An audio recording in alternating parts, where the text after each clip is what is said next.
నా ప్రియమైన ఎఫ్ఎంపిపి వారికి మన ప్రభువును రక్షకుడైన యేసుక్రీస్తు వారి అతి శ్రేష్టమైన నామములో శుభములు తెలియజేస్తూ ఉన్నాను.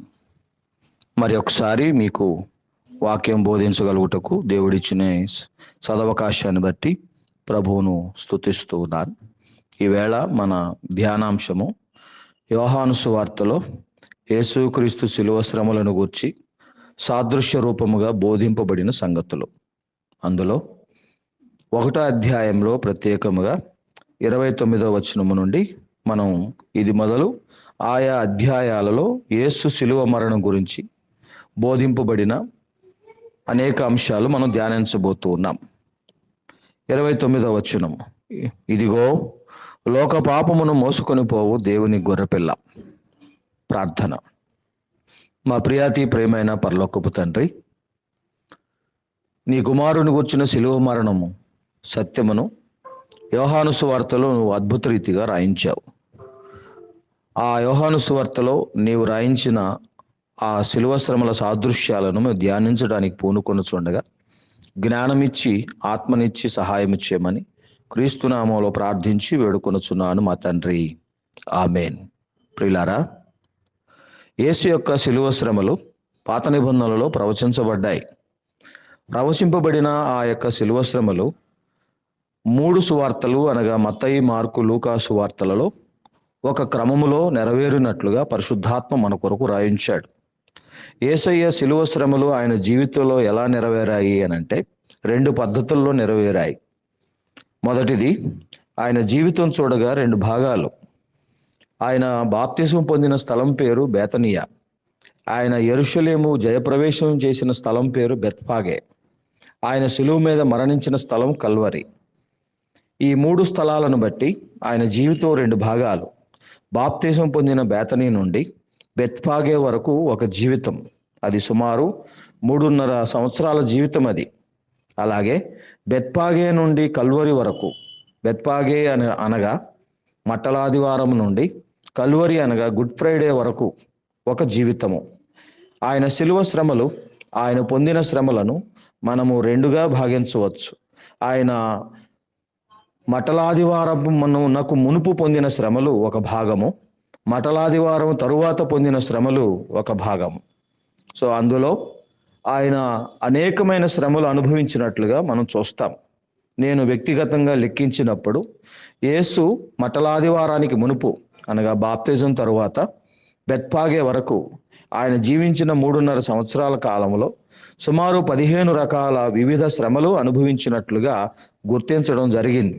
ఆ తరువాత కలువరి కొండ వరకు ఆయన అనేకమైన శ్రమలు, పరిశుద్ధ వారములో ఆయన ఆదివారం, సోమవారం, బుధవారం, గురువారం, శుక్రవారం అనేకమైన శ్రమలు అనుభవించినట్లుగా మనం చూస్తాం.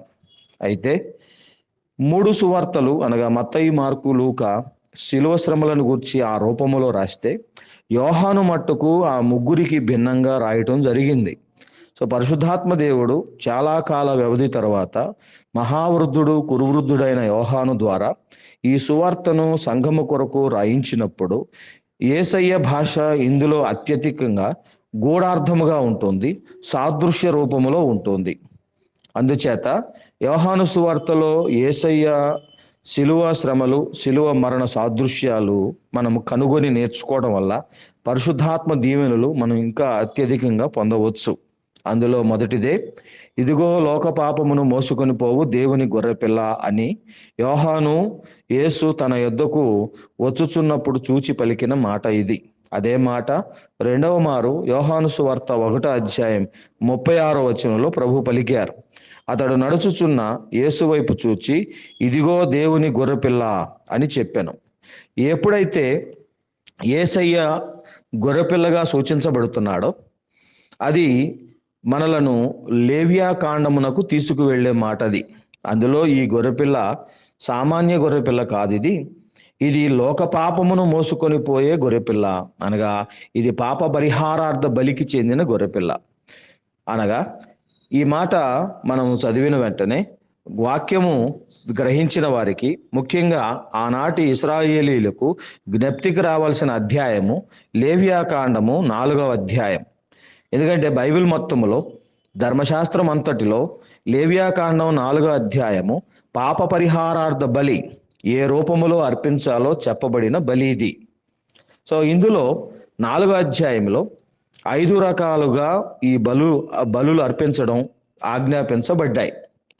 ఇందులో చూస్తే మొదటి రకం యాజకుడు పాపము చేస్తే కోడెదూడను అర్పించాలని మోషే ధర్మశాస్త్రంలో ఆజ్ఞాపించబడింది. రెండవది సమాజము పాపము చేస్తే సమాజము పాపం కోసం ఒక కోడెదూడను అర్పించాలని రాయబడి ఉన్నది. అలాగే 4వ అధ్యాయం 22వ వచనం లేవియాకాండములో అధికారి పాపము చేస్తే ఒక మగ మేక పిల్లను బలిగా అర్పించాలని రాయబడినది. 4వ అధ్యాయము 27వ వచనంలో ఒక సామాన్య పౌరుడు పాపము చేస్తే ఆడమేక పిల్లను బలిగా అర్పించాలని, పాప పరిహారార్థ బలిగా అర్పించాలని చెప్పబడినది. ఆఖరిది 5వ రకము 4వ అధ్యాయము 32వ వచనంలో ఒక బీదవాడు ఎప్పుడైతే పాపము చేసి పై చెప్పబడినవి తేలేకనప్పుడు అతను ఒక గొర్రెపిల్లను తెచ్చుకోవచ్చు. ఆ గొర్రెపిల్లను అతనికి పక్షముగా పాప పరిహారార్థ బలిగా అంగీకరించబడుతుందని ప్రభువు ఇక్కడ సెలవిచ్చారు. కనుక ప్రియులారా, మనము ఎప్పుడైతే యేసు ప్రభువును లోక పాపములను మోసుకొని పోయే గొర్రెపిల్లగా గ్రహిస్తామో దాని అర్థము లేవియాకాండములో పాప పరిహారార్థ బలిగా యేసు నెరవేర్చడానికి ఈ లోకానికి వచ్చాడని మనం చదువుతాం. అంతేగాక 5వ అధ్యాయము అపరాధ పరిహారార్థ బలిని గూర్చిన శాస్త్రము. అందులో 5వ అధ్యాయంలో ప్రత్యేకంగా 6వ వచనాన్ని మనం గమనిస్తే, తాను చేసిన పాపం విషయమై యెహోవా సన్నిధిని మందలో నుండి ఆడు గొర్రె పిల్లనే గాని ఆడు మేక పిల్లనే గాని పాప పరిహారార్థ బలిగా అర్పించవచ్చు అని చెప్పబడినది. ఆ విధంగా యేసు లోక పాపములను మోసుకొని పోవు గొర్రెపిల్ల అని చెప్పబడ్డప్పుడు ఆయన మన కొరకు బలి అవ్వడానికి వచ్చాడని చెప్పబడినది. బలి మరణం అనగా ఏమిటి? బలి అనగానేమి? మరణాలు ఎన్నో రకాలు. వ్యక్తులు, జంతువులు అనేక కారణాల చేత మరణిస్తూ ఉంటారు. కొందరు ప్రమాదానికి, అపాయాలకి మరణిస్తారు, కొందరు రోగాలకి మరణిస్తారు. కానీ బలి మరణం దేన్ని అంటామంటే, ఎప్పుడైతే ఒక వ్యక్తి కానీ ఒక జంతువు కానీ ఇంకొకరి ప్రతిగా మరణిస్తుందో, ఇంకొకరి స్థానంలో మరణిస్తుందో, ఇంకొకరి కొరకు మరణిస్తాడో దానినే మనం బలి మరణం అని అంటాం. సో యేసు ఈ లోకానికి బలిగా ఉండటానికి వచ్చాడు, బలి పశువుగా వచ్చాడు, బలైపోయే గొర్రెపిల్లగా వచ్చాడు, మన పాపముల కొరకు చనిపోయే వాడుగా వచ్చాడు. పాపముల కొరకు ఎందుకు బలి అని మనం ఎప్పుడైతే అడుగుతామో, వాక్య గ్రంథములో మనం నేర్చుకునేది ఏమిటంటే, ఒక మనుషుని వలన పాపము లోకములోనికి ప్రవేశించినది, ఆ పాపం వలన మరణము ప్రవేశించినది. సో పాపం వలన మరణం వస్తుంది కనుక పాపము యొక్క క్షమాపణ పొందాలి, పాపము యొక్క పరిహారం జరగాలి అని అంటే మరణము జరగాలి. మరణం వలనే నిజమైన ప్రాయశ్చిత్తం జరుగుతుంది. దేవుని ప్రాయశ్చిత్తము ఎలాంటిది అని అంటే, దేవుని ప్రాయశ్చిత్తము దెబ్బకు దెబ్బ, వాతకి వాత, చెయ్యికి చెయ్య, కాలికి కాలు, కంటికి కన్ను, పంటికి పన్ను, కడకు ప్రాణమైతే ప్రాణానికి ప్రాణము. ఇది దేవుని ప్రాయశ్చిత్తార్థ పద్ధతి. ఒక వ్యక్తికి న్యాయమైన ప్రాయశ్చిత్తం జరగాలంటే అతని కాలికి బదులు కాలు అర్పించడమే న్యాయం. మరి పాపం విషయంలో మనిషికి ప్రాణం పోతోంది. పాపము కాలు అడగదు, చెయ్యి అడగదు. పాపము మన కన్ను అడగదు, మన పళ్ళు అడగదు. పాపము మన ప్రాణాన్నే కోరుకుంటుంది. పాపం వలన మనకు మరణం ప్రాప్తిస్తుంది. కనుకనే పాపానికి ప్రాయశ్చిత్తం జరగాలి అని అంటే మరణము జరగాలి. అందుచేత యేసు ఈ లోకానికి బలి అర్పణగా అర్పింపబడు గొర్రెపిల్లగా ఈ లోకానికి వచ్చాడు. ఆయన సర్వలోకము యొక్క పాపములకు పరిహారముగా ఈ లోకానికి వచ్చాడు. అందుచేత 1 యోహాను పత్రిక 2వ అధ్యాయంలో 2వ వచనంలో యేసయ్య గురించి ఈ మాట రాయబడినది. ఆయనే మన పాపములకు శాంతికరమై ఉన్నాడు. మన పాపములకు మాత్రమే కాదు, సర్వలోకమునకును శాంతికరమై ఉన్నాడు. గనుక ప్రియులారా, యేసయ్య ఈ లోకానికి, ఈ లోకములో ప్రతి వ్యక్తి కొరకు ఆయన గొర్రెపిల్లగా పాపములు విమోచించే బలి పశువుగా ఈ లోకానికి ప్రభు రావటం జరిగింది. అయితే పాత నిబంధన గొర్రెపిల్లకు, క్రొత్త నిబంధన గొర్రెపిల్లకు వ్యత్యాసము ఒకటి ఉన్నది.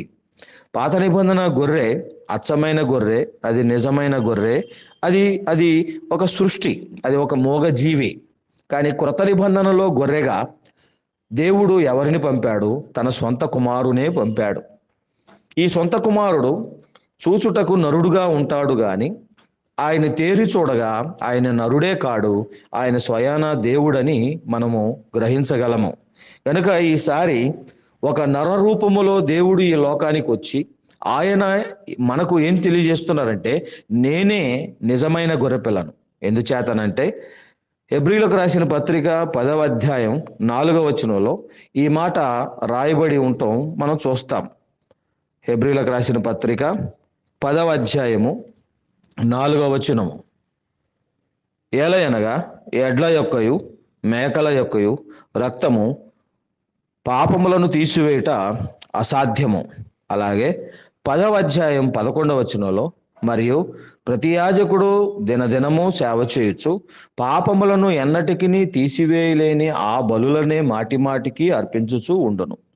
సో పాపములను ఎన్నటికీ తీసివేయలేని బలులు, ఎడ్ల యొక్క రక్తం, మేకల యొక్క రక్తం, గొర్రెల యొక్క రక్తం పాపములను తీసివేయట అసాధ్యం. అనగా పాత నిబంధన గొర్రె వలన ఎప్పటికీ ఎవరి పాపమును పరిహరింపబడదు. నిజముగా పూర్తిగా మన పాపములు పరిహరింపబడేది క్రొత్త నిబంధన గొర్రెపిల్ల అయిన యేసుక్రీస్తు ద్వారానే. యేసుక్రీస్తే నిజమైన బలి. ఆయన రక్తములోనే మనకు నిజమైన పాపక్షమాపణ, ఆయన రక్తములోనే మనకు పూర్తి విమోచన. పాత నిబంధనలో అర్పింపబడిన గొర్రెలు, మేకలు, ఎడ్ల యొక్క రక్తం వలన ఏమాత్రము విమోచన జరిగేది కాదు. అందుచేత మరి పాత నిబంధన గొర్రెకు క్రొత్త నిబంధన గొర్రెకు మరి ఇంకేమి వ్యత్యాసం అంటే, అది సృష్టి, ఈయన సృష్టికర్త. పాత నిబంధన గొర్రె చూడండి, ఒక వ్యక్తి తన పాపముల కొరకు ఒక గొర్రె పిల్లను బలిగా అర్పించడానికి తెచ్చినప్పుడు అతను మందిరంలోనికి తెస్తాడు, ప్రత్యక్ష గుడారం ఎదుటికి తెస్తాడు.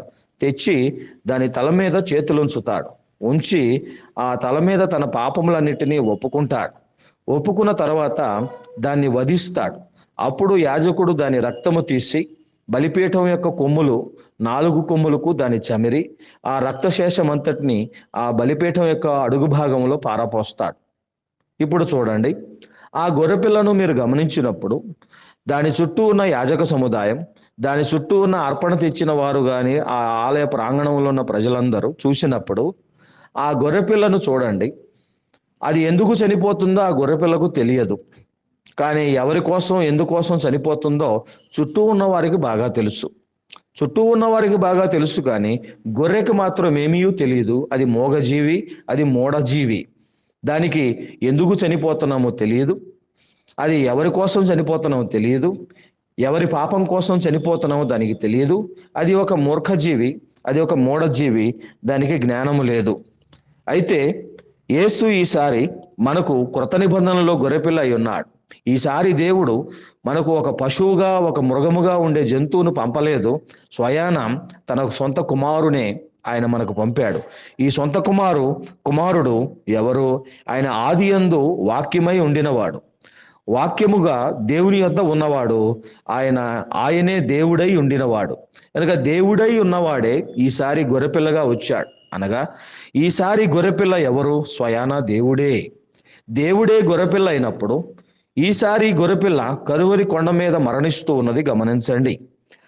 కలువరి కొండ మీద ఆయన తన ప్రాణమును గొర్రెపిల్లగా అర్పించుచున్నప్పుడు సర్వలోక పాపుల కొరకు ఆయన మరణిస్తున్నాడు. లోక పాపములను ఆయన మోసుకొని పోవుచున్నాడు. అయితే ఆ కలువరి కొండ దగ్గర ప్రధానులు ఉన్నారు, అధికారులు ఉన్నారు, శతాధిపతులు ఉన్నారు, సైనికులు ఉన్నారు, ప్రధాన యాజకులు ఉన్నారు, శాస్త్రులు ఉన్నారు, పరిసయ్యులు ఉన్నారు, యేసయ్య యొక్క శిష్యులు ఉన్నారు, చుట్టూ అనేక మంది ప్రజలు ఉన్నారు. అయితే చుట్టూ ఉన్న వారికి ఈ గొర్రెపిల్ల అనగా దేవుడే గొర్రెపిల్లగా వచ్చిన ఈయన ఎందుకు చనిపోతున్నాడో, ఎవరి కొరకు చనిపోతున్నాడో ఎవరికి పెద్దగా తెలియదు, ఎవరికి అర్థం కాదు. కానీ యేసుకు మాత్రం ఆయన దేవుని గొర్రెపిల్ల అని ఎరిగినవాడు, ఆయన ఎవరెవరి కోసం చనిపోతున్నాడో బాగా తెలిసినవాడు.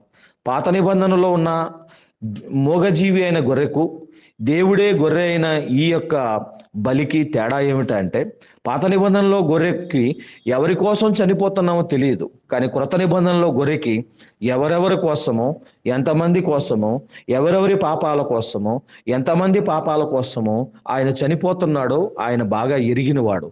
ఎందుకంటే యేసు సర్వజ్ఞాని, యేసు సర్వాంతర్యామి, యేసు సర్వశక్తిమంతుడు. ఆయన ఒక మూగజీవి కాదు. కనుక ఆయన ఒక మూగజీవిలా ఉండటానికి వచ్చాడు, కానీ ఆయన ఏమాత్రము ఆయన గొర్రె వంటి వాడు కాడు. ఆయన స్వయాన దేవుడు. అందుచేత దేవుడే గొర్రె అయి గొర్రె పిల్లగా లోక పాపములను మోసుకొని పోయే బలి పశువుగా ఎప్పుడైతే మరణిస్తాడో, ఈ బలి మరణము అందరికీ చాలే మరణము, అందరికీ సరిపోయిన మరణము. కనుక ఈ మరణము సర్వలోకానికి సరిపోయిన మరణం. అందుకనే హెబ్రీలకు రాసిన పత్రిక 7వ అధ్యాయంలో ఆయన మనకు చాలినవాడు, మనందరికీ సరిపోయిన వాడు అని 7వ అధ్యాయంలో మనము చదువుతాం. అందుచేత ప్రియులారా, యేసు లోకం మొత్తానికి సరిపోయిన వాడు. అందుకనే పదే పదే ప్రతి ఒక్కరి కొరకు ఒక్కొక్క బలి అర్పించని అవసరం లేదు. పాత నిబంధనలో ఎవరి బలి వారిదే, ఒకరి బలి ఇంకొకరికి చెందదు. కానీ యేసయ్య బలి అందరికీ చెందే బలి. యేసు అను ఈ గొర్రె అందరికీ సరిపోయే గొర్రె, అందరికీ చాలినవాడు, అందరికీ సరిపోయినవాడు. గనుక ఈవేళ యుగ యుగాలు ఎవరైనా సరే, ఎక్కడి వారైనా సరే, సర్వకాల పాపులు ఆయన వైపు చూచి, అయ్యా నువ్వు నా కోసం మరణించావు, నా కోసమే సిలువలో మరణించావని ఎవరైతే చూచి ఒప్పుకుంటారో వారిని యేసు రక్షించువాడు, వారిని యేసు క్షమించువాడు. ఇట్టి క్షమాపణ ఎవరైతే యేసు వైపు చూచి, యేసు సిలువ వైపు చూచి, ఎవరైతే వారు విశ్వాస సహితమైన ప్రార్థన చేసి తమ పాపములు ఒప్పుకొని ప్రభువును దేవుడిగా అంగీకరిస్తారో అట్టి వారందరికీ ఈ ఉచితమైన క్షమాపణ దేవుడు అనుగ్రహించునుగాక. ఆమేన్.